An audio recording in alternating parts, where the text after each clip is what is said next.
форумда өзге де қызықты білім беру әдістері ұсынылды. Проходило много дней, но поросята не слушали их. На улице становилось все холоднее и холоднее. Бұл байқауға қатысу үшін ұстаздар өздерінің авторлық жобаларын біліктілікті арттыру орталығына жіберген. Ақтық сынға 23 жұмыс жолдама алыпты. Енді сол еңбектердің авторларын қорғап, қандай нәтиже беретінін дәлелдеу керек. Шет ауданнан келген Бану Сүбханова да өзінің бағдарламасы арқылы бүгінде балаларды оқытып жатқанын айтады.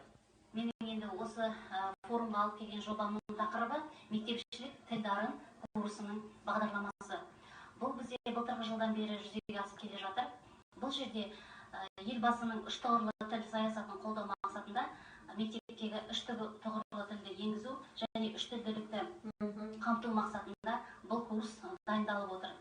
Елбасымыз өзінің Қазақстанның үшінші жаңғыруы жаһандық бәсекеге қабілеттілік атты жолдауында да үш тілділікті дамыту бойынша міндеттер жүктеген болатын.